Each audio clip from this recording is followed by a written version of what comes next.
Thank you, Mr. Chairman, and Mr. Speakers. I have one question for Peter. In this part of the world, we are under pressure from two directions. One is that when it comes to investing our surpluses, and in order to obtain the diversification, we will have to invest outside our region, and particularly in international market. Now, that area itself, there is a feeling of a risk in terms of currency, in terms of political changes outside, and there is little feeling that this money may not come back again. The internal or the domestic strain is the fact that politicians, employers, and employees expect these funds to be invested locally, and not only locally, but to be invested in, to the benefit of the employees themselves. For example, using these funds to help in housing, solving housing problems, giving loans to employees, and so forth. Now, what is the trend, or is there any area in the world, any country that is doing so? And what do you think about investing the part of the investment in I'm sorry, it happened to be my telephone. What do you think the level of risk that part of these funds are put aside for the local investment, and in particular for the housing or loans, or that relates directly to the employees? Thank you very much.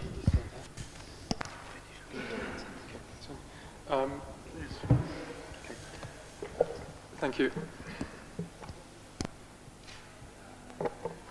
Thank you. There are two parts as answer to your question. The first one was about diversification and currency, and the second one about using pension fund assets to help the domestic economy.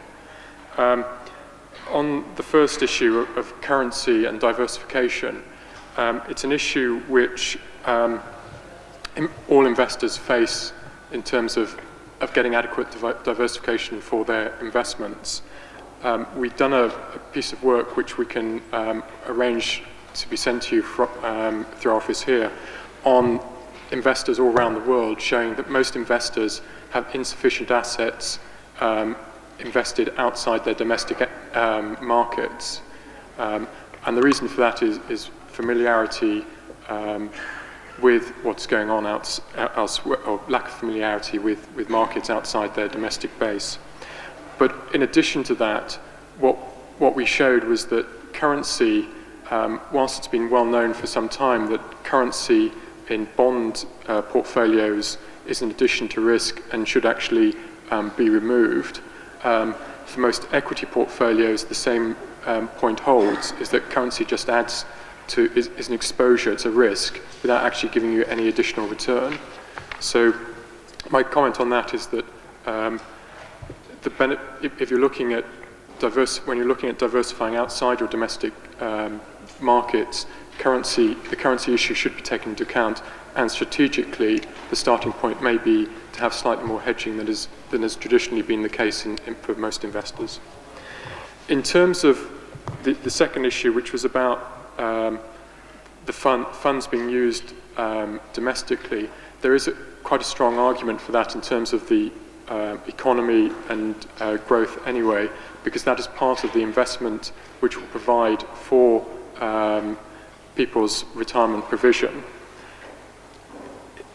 Culturally, it has been slightly different in different countries, I think reflecting partly the way in which these funds were established. It's been very much not the attitude in the United Kingdom because of the way that the UK funds were established in the legal system. But I think it has been the practice in certain Scandinavian countries, and I think in the Netherlands, that there have been loans provided to members on the back of their contributions. The trend has been to reduce those and to move much more to externally invested assets, so that there is diversification from the members' from the employee beneficiaries' point of view, in terms of there's no relationship between the economic success of him as an employee and his retirement benefits. Having said that, what is interesting is the growth in the United States of certain cash balance type funds, where the employees can actually take loans against these funds for other activities prior to their retirement. The question I think that raises is whether these loans are then used productively, or whether they actually cause any problems at retirement. Yeah, I would also like to add a little thing. I think your telephone rang at a very opportune time, because that is underlying the fact that wherever you are placed today, you are linked to every major market in the world. And I think globalization, portfolio diversification has proved beyond the shadow of a doubt that it was the only way to alleviate or to mitigate, to diminish the level of risk that you take. So I will revert the question to you. If you are invested in your domestic market, solely invested in your domestic market, aren't you running too high a risk of seeing this market go down one day or fluctuating one day and therefore slapping you in the face? Wouldn't it be more advisable to diversify, to allocate your asset over a variety of an asset range, of course, depending on your own risk tolerance levels and your objectives, and also allocating it geographically in order to diminish the volatility? Mr. Chairman? Yes, please. I would like to comment on or ask the possibility, both to Shadi, Peter, and Yaqub. I see it always investment consultants preaching on diversification, and it's one-way money out of a country. Is there a possibility, since there is diversification, to reciprocity, to bring money in from the European countries to invest in our part of the world as well? So we will feel very happy to take money out to diversify, also to see some money coming in for investment. Can I answer that? I think you are preaching converted people. We at Merrill Lynch are firmly convinced that the so-called FDI, foreign direct investment, is an extremely important part of the development of every market. We went very briefly early on, because we didn't want to take too much of your time, on the investment banking side of our business. Most of what investment banking does, essentially, is open up local markets, such as yours and ours in general in the region, to outside investors, allowing people to come in and out. Now, of course, I'm going to see 100 hands be raised and tell me, but isn't this dangerous? Isn't this introducing an element of instability in the market? Because funds get in, funds get out as quickly as they get in. Again, the portable telephone syndrome. We've seen it in Asia, we've seen it in Mexico, we've seen it in other places. Yes, of course it is dangerous. But then this is the duty of the local authorities, the regulatory authorities, the monetary authorities, the banking sectors in each of the countries concerned, to really put a brake on the danger and to alleviate volatilities. But by all means, expanding capital markets locally is the key, is the answer. And people like us and other major investment banks play a very important role in doing that, and that is maybe one of the most important aspects of our business, over and above, of course, things of the asset management. My question really is a follow-up more on this point. The point mentioned here is, how can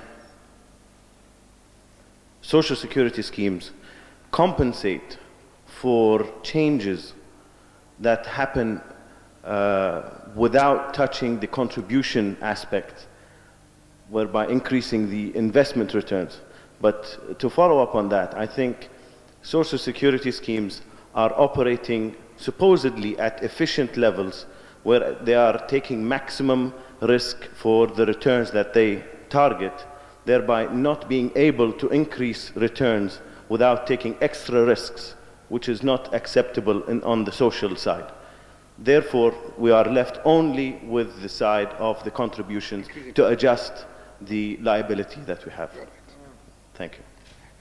definitely بس كمان لانه نحن كثير مترابطين بالتأمينات الاجتماعية بالدراسات. The contribution بالبحرين has to go up. The solution is not increase investment return. The contributions have to, or benefits have to be redesigned. Okay, contributions have to go up or benefit. The answer is not from the investment fund. تفضل.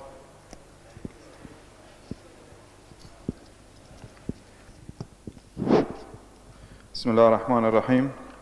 في سؤال من الناحية الاقتصادية سلمك الله بالنسبة لما هو الطريقة المثلى والمضمون لاستثمارات أموال التأمينات الاجتماعية؟ هل يكون تحت مظلة وزارة المالية للدولة أم يكون مؤسسة خاصة تستثمر أموال التأمينات بطريقتها الخاصة؟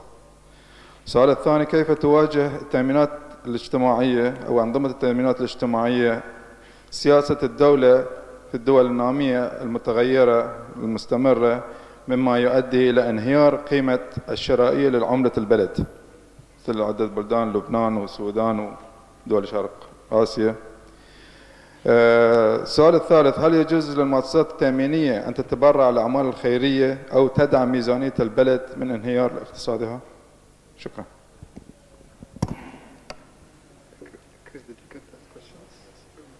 في يحول كم جواب على كريس لأنه خبرته مع الدول أكثر.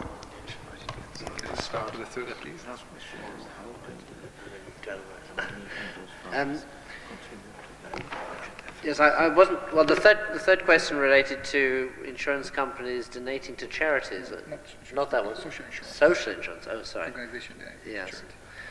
Well, I think that's up to the constitution of the social insurance in the country in question. It depends, I suppose, what one means by charity, because the concept has been there in some countries that the social insurance funds should be invested in a socially responsible way, and so that would include investing in projects which may not have a full economic return because they have social benefits attached to them. And so if you call that investing in charity, then I think that is a legitimate expenditure for social insurance, but it does have to be recognized that that may mean that the returns are lower than they would be if it was invested purely on economic criteria. But I don't know that one would necessarily measure the performance of a social security fund purely on economic criteria, because it is part of the structure and fabric of the society. And if through the mechanism of the social insurance fund one can make some things happen which would otherwise not happen, which are to the general good, then that could be seen as a positive aspect of having the money available. I think where people get worried about economic return on the social security funds, it's in countries where the social security funds have been invested in such a way that they don't get anything like an economic return, because the money is perhaps squandered on things that many people would regard as ill-advised, rather than necessarily contributing directly to the country's social and economic well-being. I think the question of the organization of the investment again depends entirely on the country as to what is successful, but I think as a general rule it's wise to have the mechanism of investment somewhat removed from the direct control of the government itself, so that there is at least a degree of independence in the investment decision making. And this at least looks more transparent from the point of view of the members and the employers, and could have advantages in terms of the efficiency of investment. The extent to which external advisors should be used, again, is a controversial issue which different countries come to different conclusions. Some have their own in-house expertise, some use almost exclusively the services of external advisors, and some use a mixture. And I think it's a question of what you're comfortable with, whether you have the external advice available, or perhaps more particularly whether you have the internal advice available of a sufficient level of expertise, or whether you're not better off to buy in that expertise from experts. To Peter, you have focused on the strategy, and you have said that, of course, every investment house or investor should have a long-term investment plan or strategy. Could you just elaborate a little bit on the asset allocation process and plan, and how often a pension plan or pension scheme could change the asset allocation, especially that we are in a very rapidly changing environment, and things are changing very often. Thank you. So the long-term investment strategies to which I was referring are generally sort of reviewed every 3 or 4 years. What would tend to happen is that the employer would say the strategy in terms of the amount of risk that I wish to take, say, was to have 50% of the fund in bonds and 50% in equities. And that's the strategy you want to follow for the next 5 years.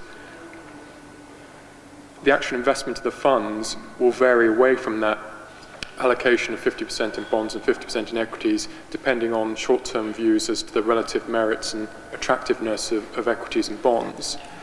But the mix 50-50 reflects the sort of appetite for risk that the employer and the beneficiaries might have.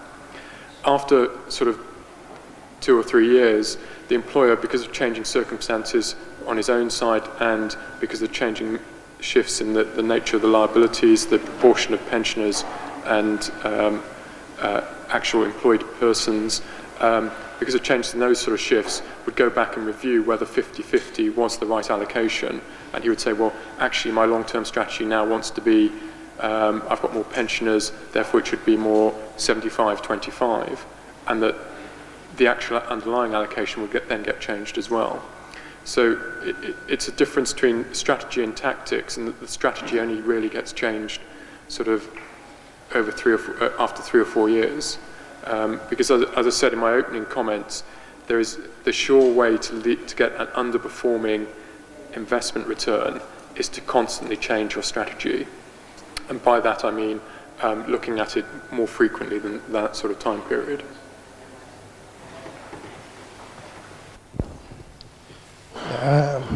My question is, there are some insurance companies who provide pension schemes, such as the company which I work for.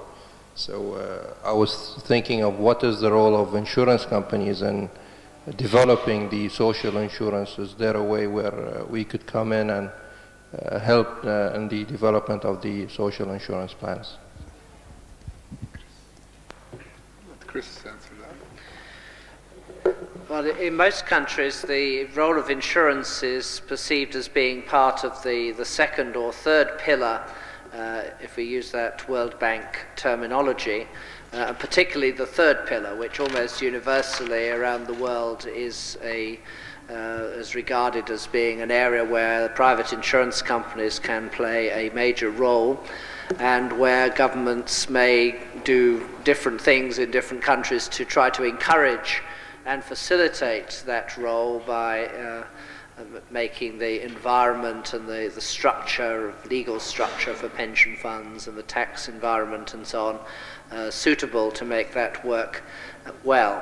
At the second pillar level, there are some countries, and the United Kingdom is one of them, where there is a sort of partnership arrangement where people have the choice of having either a bigger social security pension or taking their pension from their employer through the occupational pension scheme, or having a personal pension organized by an insurance company or another financial institution. And there is that sort of choice given to the individual, and that means that the financial institutions, and in particular the insurance companies, can play quite a major role in providing services at that level of the pension as well. The thing which insurance companies will have another role in is the provision of annuities, as I mentioned in my talk, and that's quite important. Whatever is used as the investment mechanism for getting up to retirement age, and when you're talking about provident funds or other schemes which provide a lump sum at retirement, then the provision of an annuity which insulates people against the risk of longevity is a key product for the insurance industry to be able to offer. Sheikh. Thank you very much. I have three questions to Mr. Mahanna and one to Mr. Dakin. How possible or dangerous will it be to run both DB and DC in the same time? I mean, to offer the individual the choice between defined benefits or defined contributions. Second question, what are the most important steps required to shift from DB to DC plan? The third one, could you please highlight what is exactly meant by hybrid plans, as it sounds, at least to me, a very new term. My question to Mr. Dakin, you mentioned both social insurance and social security. Is there any difference between them? Thank you very much. As a chairman, I think I have the right to decide who answers what. So I'll give the first three questions to Chris, and I'll take the fourth one. And I'll start with answering. The fourth one, there is no difference between social security or social insurance, in principle, right? Yes. So I'll give Chris the floor to answer you the other three, Sheikha. I think that just starting on that social insurance, social security, the two terms have been used more or less interchangeably. Some people like to think of social insurance as being closer to the insurance principle of paying contributions which reflect in some way the benefits you're going to receive, whereas social security in a sense ignores that and concentrates on providing the benefits that people require rather than the cost of them. So you could regard, for example, means-tested welfare provision as being social security, but probably not social insurance. But most contributory schemes of social security could also be called social insurance. On the other ones, well, perhaps we start with the hybrid plans, because I think that then leads into the question of giving people the choice between DB and DC. A hybrid plan is, in a way, a mixture of the defined contribution and defined benefit principle. For example, a hybrid plan based on defined contribution build-up of the contributions would say perhaps that when you get to retirement, you then get the better of your accumulated defined contributions or some fixed benefit, or perhaps something defined according to a minimum rate of return on your contributions, or something like that. So that is then comparing the pure accumulation that has arisen from the defined contribution plan with something which is more fixed and which is perhaps more related to a defined benefit. It could even be related to salary and so on. But the problem is that the two things are so different in the way in which they build up, potentially at any rate, that offering that additional benefit could be potentially quite expensive. And who is going to pay for it? Because if in the normal defined contribution context, people's contributions just go into the investment fund, and neither the employee nor the employer expect to pay any more after that, because they expect just that the benefit will be what results from those investments. If you're going to give some other guarantee or a choice at retirement between that benefit and something else, somebody has to take that cost. So it could be in some circumstances a government guarantee, as arises, for example, in the Chile system. Could be an employer guarantee where the employer agrees to top up the benefits to a certain level. Or it could be something which is financed through an insurance or banking type product, where part of the contribution, which is paid by the individual and the employer, is set aside to buy some sort of option which will provide the possible additional amount that is necessary at the point where the person can select between one benefit and another. So I think apart from those possibilities where you can finance the choice, usually through some external agency taking responsibility for it, giving people a straight option at retirement between a defined benefit version and a defined contribution version is quite dangerous, because you don't know who's going to pay for that. And so you need to establish just how the additional costs are going to be financed. Otherwise, you find that the investment, you can't invest for two separate objectives at the same time. You've got to invest for the defined contribution, and somebody else would then have to pay for the additional defined benefit. As regards shifting from one to the other, it's not a particularly difficult process, except that it changes the philosophy of the scheme. But what would usually happen is that the accrual under the formula for the defined benefit would be stopped at a particular time or changed to a lower level, so that from then on people are not accruing any more years of service or years of contribution in the formula for the defined benefit scheme, but their contributions are instead being put into an investment fund to pay for a defined contribution benefit. Now, where you do get difficulties is where there is a pay-as-you-go defined benefit scheme, because then you've still got to pay the future benefits to the people who are on pension, even at the time that you're trying to start most of the active workers contributing into a defined contribution scheme. And their defined contribution scheme requires that their money is placed in an external investment for their own future benefit, which means that it's not available to pay for the benefits of the pensioners. So that process can be quite difficult, and it's usually managed through a combination of a transition where some of the contributions are used to pay the old pensions and some go into the new defined contribution scheme. And in some countries also that's been done using government money to finance part of the transition, maybe on the condition that some of the money in the defined contribution scheme is used to invest in government bonds, which helps to finance the additional government expenditure. So there are various different ways in which that can be managed, but it needs very careful planning as to how that would work to make it balance out when you're it's not the transition from defined benefit to defined contribution that's the problem, it's the transition from pay-as-you-go or semi-funded to fully funded. هلا صرت تعرف ليش حولت كريس ليحكي الآن.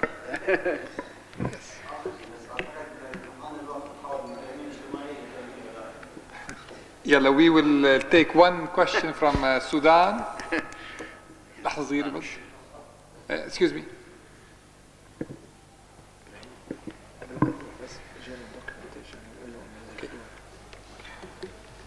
ما زلنا ناطرين الأخ بس لا يوصل بالميكروفون.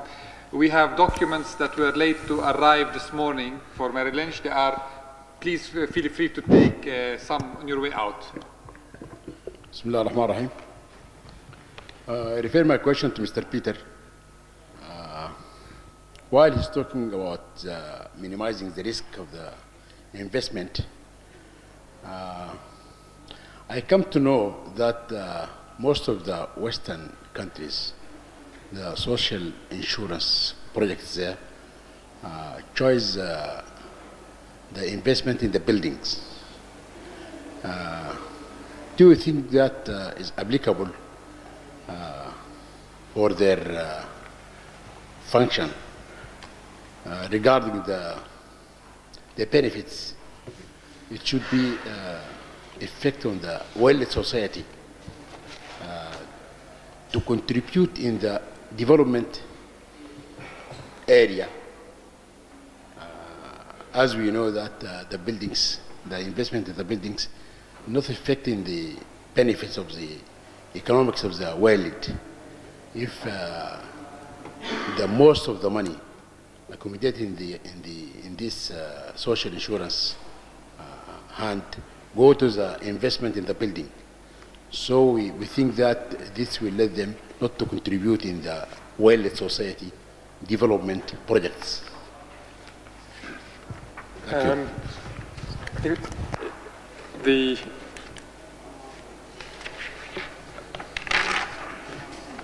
a lot of the investment in real estate that has occurred has to do with the some of the absence of alternatives in sufficient volume. One of the issues that Chris Dakin raised was the problem with some social security funds is that they were so large that there was an absence of alternative investments for them to invest in.